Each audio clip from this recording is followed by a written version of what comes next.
Hello, everyone. I am Fozzie, or Cam, and welcome to the Celtics vs. Warriors Game 5 halftime show. And yeah, it was not the best half for my Celtics. And Will, as a Warriors fan, you must be pretty thrilled right now. So I'll let you go first, since you must just be thrilled. Will, yeah, what were your thoughts on the first half of Game 5? Yeah, I am happy. I mean, the Celtics could be doing much worse for themselves, in terms of how much they're down by. But yes, really loved how it wasn't just the Steph Curry show in the first half for the Warriors, that Andrew Wiggins got going. Draymond Green contributed on the offensive end. Obviously they played well in game two, but I might make the argument that this is the best I've seen them play. It just really felt like a Warrior basketball first half to me. So, yes, very pleased about how they're coming out and taking advantage of the opportunity to go up 3-2 on their home court. So, Cam, what were your thoughts on the first half? So yeah, for my Celtics, it was just very sloppy. We couldn't hit a shot, and your Warriors are doing great. I think it's a better game for Draymond Green so far, and I cannot wait to listen to his podcast about this game. I listened to his Game 3 podcast. I really enjoyed it. He's entertaining.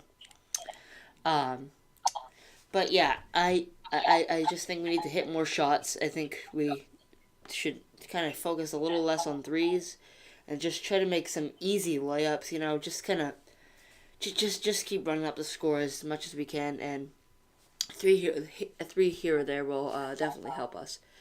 So, Mr. NBA, what were your thoughts on the first half? Thank you, Fozzie. Always great to be on your show, as always. Well, the Celtics came out really stagnant on offense, didn't have a lot of ball movement. The Warriors were really locking them down. There wasn't a lot of room for the Celtics to move, and what movement they had just seemed really forced and not in the flow of the game. Let's be honest, you're not going to win a game by scoring 39 points in an entire half. Of course. That being said, it's almost like I said at the end of the first quarter, where they were down by something like 11 points. So they're down by 12 going into halftime. Shots weren't dropping. Things were looking scattered. If they can right the ship in the third quarter, and it's going to all be about the third quarter, they can turn things around. It's definitely doable. We've seen them do that in the past. So an underwhelming first half. We got to get some other guys going. Shots have to start falling. And what has happened? And where has Grant Williams' offense gone this series? I mean, yikes. I would have loved to have seen Pritchard hit a couple of those open threes. That would have been huge. They need some other people to have the ball go in the hole to kind of loosen things up a little bit. Maybe get Big Al going again from outside and from deep. Love to see a couple lobs into the Time Lord to get some easy baskets or baskets in transition. Who, by the way, has been playing fantastic. He's been playing well, and yet end of the first, I think he's our high scorer coming into halftime. Nope, that Tatum's 13, but Williams, the Time Lord, is next at 8 points. Also, if the Celtics were making their free throw shots at a little bit more and I did see Curry miss a free throw shot, which actually surprised me. I'll let Will speak to Curry's free throw shot. Surprising, yeah. This postseason has been the worst free throw percentage postseason of Steph Curry's career. I mean, he's strangely missed free throws in every single series, so I'm not worried about it. He's not missing them at an alarming rate, but he's missing a bunch of free throws by his standards, as arguably the greatest free throw shooter in the history of the NBA. So I'm not worried. I think this will not be an issue next season, but nothing to rely on, obviously. All right. Stephen Fraser in the chat says Grant was no good last series as well. I mean, I think he played fine on defense. And Steven Freites also says, "I'd like to see Smart in the post game a little bit more." And yeah, I totally agree with you there.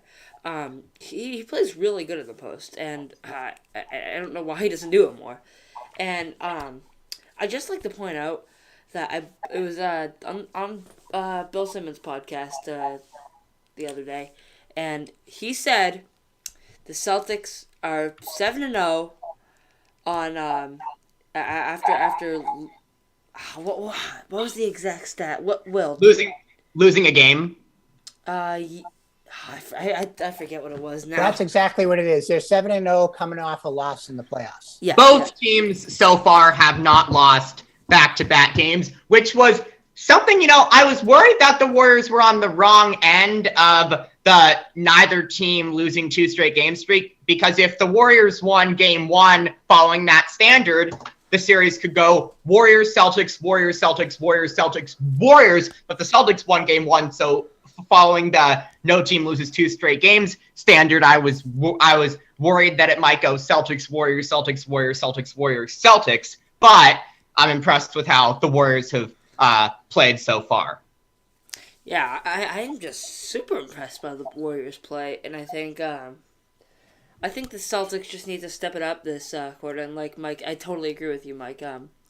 Yeah, third quarter is everything, and we don't play particularly well in the third quarter, that's not great.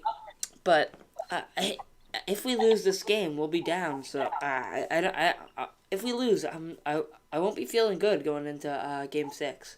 Well, we have to remember that the Celtics did drop Game 5 to the Milwaukee Bucks, and shockingly came back and won Game 6 and Game 7. What's been interesting to me, though, up to this point in the series of the Warriors, that it's not like I've seen these halftime adjustments that the Celtics have made to slow the Warriors down in the third quarter. I haven't seen the adjustments that's really been the game changer. So maybe we'll see that tonight in the Chase Center in the city of San Francisco. I'd love to see some adjustment that's made to really flip the script on the Warriors. I hope we see that as a Celtics fan. I mean, we just need to step it up. I think all of our players need to just crank it up a notch, especially I feel like Brown and Al. I feel like we need to just bring it up. So yeah, I think I mentioned it at the beginning of the podcast.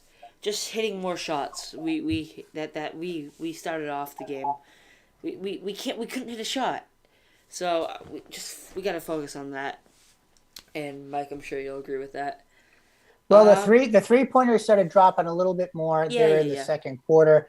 The danger zone was, you had the Warriors up. Curry actually was a smaller part of the offense. And, he's like a sleeping giant. And he started to wake up and he started to roar there at the close of the first half. The Warriors closed strong. I was really hoping that we could cut it down to about a 6-point lead going into halftime. So they've dug themselves a little bit of a hole, but all things considered, I'm okay. And if nothing else, this Boston Celtics team has proven themselves to be resilient. Yeah. But yeah, Will, I actually wanted to ask you, at the end of the game, who do you think is going to play the player of the game for your Warriors? Good question. I think at the end of the day, it's going to be Steph Curry. I think he's going to do things in the second half and pick it up scoring wise. I'm going to go with the star. I'm going to go with Steph Curry. And who do you guys think will be the star of the game if the Celtics are able to flip the script and pull this out? I'm going to go with Rob Williams. I just think he's been playing amazing these past 2 games. And he's coming off an injury. Although he did hurt his his arm on that one play, but I think he's recovered from that. But yeah, I'm going to go with Rob Williams. What about you, Mike? It's a coin flip between one of the big guns, JT or JB. I think one of them has to get going. It's apparent that they're really carrying the offensive burden for the Celtics this series. I think they're going to continue to do so.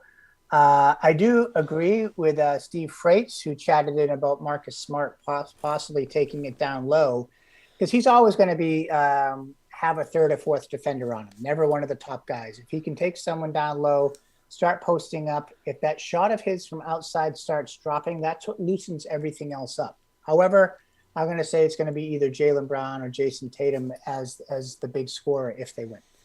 Yeah, and we have Algerian Plays in the chat. Yeah, Will, you remember him?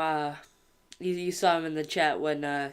I did see him in the chat prior to Game 3. Yes, I did see him there. Yeah, well, good to see you here, Algerian Plays. Good to see you. Yeah. All right. So I am really excited to see how this half goes.